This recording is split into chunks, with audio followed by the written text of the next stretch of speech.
Chad Gold Comet, you rode him for the first time at his latest run. What did you think of that effort? Thought he ran really well. He's a very young horse. It was the first time I rode him, the second start. He closed off really strongly. His trials since, he appears to have improved.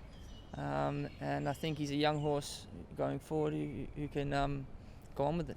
He's a beautifully bred horse. His half-brother Inversor won a Breeders' Cup Classic and a Dubai World Cup there, obviously, over longer trips. He sticks to 1200 here. Will he be better over further, or could he win over 1200, do you think? In Class 4, he definitely can win over 1200. He's bred to really eat up the dirt, and he's shown to us that he really enjoys the surface, and I think in time he'll definitely be better over further as well. The first run, I think, is very impressed, because it's the first start. Well, on that day, that's what I studied. The races, is quite a bit strong, honestly. But finally, we win the race, and he impressed, also. Yeah. So, the horse is, after the race, is doing well. Everything is good. Recover pretty quick. And everything just step by step. Just as usual. Yeah. Has he always shown you above average ability on the track here in the mornings before that first run? Yeah. That's why this question a lot of people asking, because it's the ISG. I think it's for me I think it's because the virus last year start.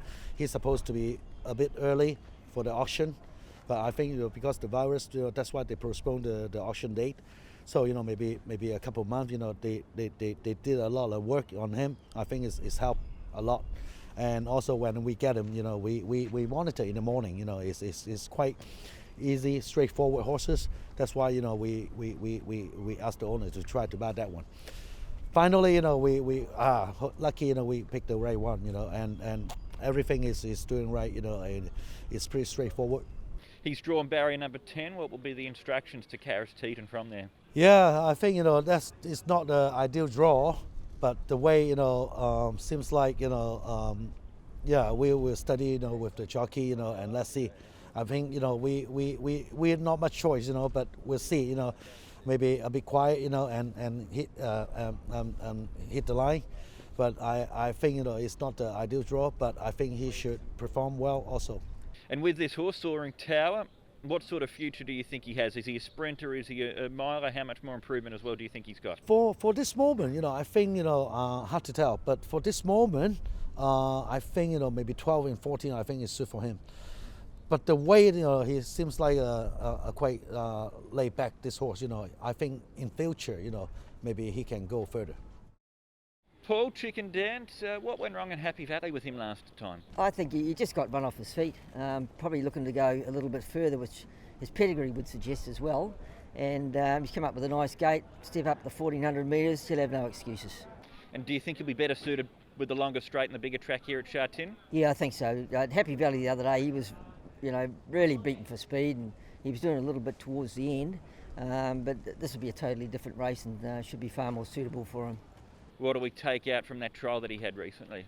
Well, the fact that he just never trials any good on the dirt, So it was just an exercise gallop for him, and he sort of went as he normally does. He just, can't pick his feet up on it.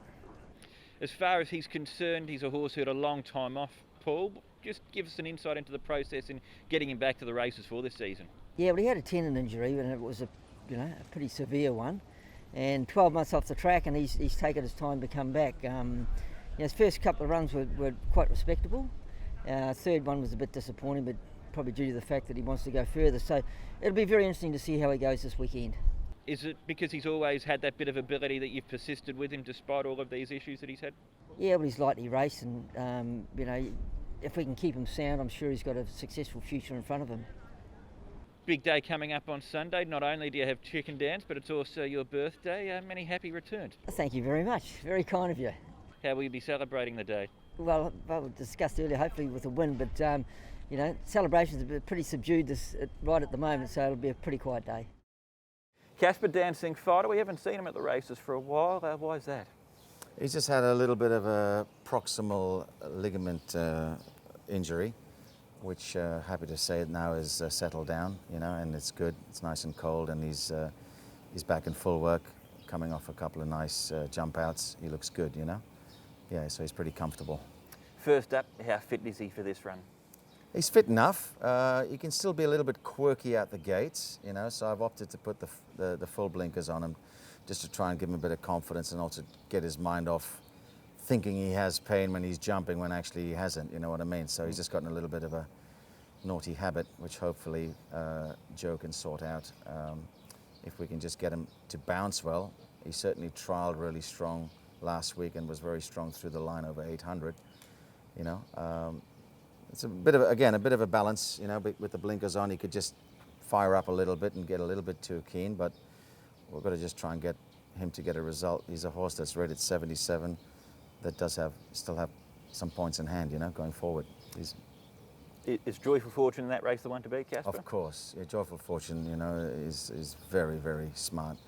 He looks to be a triple figure horse, and I'm sure he'll bounce back after running a decent race first up, you know. He looks well in there in the ratings. Your horse is owned by a celebrity, and Aaron Kwok. Is there any extra pressure when you're training for someone of that status? Not at all. He's very good. He loves his horses, and he's never given me any pressure at all. He always says, look after the horse, and the horse comes first, which is what we basically is wonderful that owners can give you that confidence to say, right, just get on and do your job.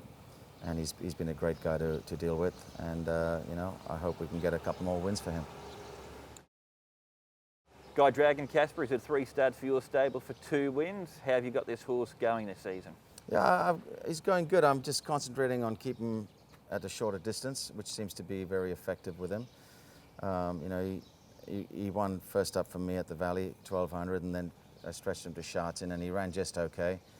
Freshened him up, brought him back to the Valley, and he got the job done again. Obviously now he's up in class 2, rated 80, yeah, 82, and basically, you know, first time on the dirt. I think he'll handle it because he's had some decent trials on it, and from a good gate in gate 2. Obviously it's a bit of a test because he's up in class but down in weight, and I'm just trying to give myself some more options with the horse, and if he takes to the dirt surface, well, at least we got another option with him. Do you think he's got more rating points in hand?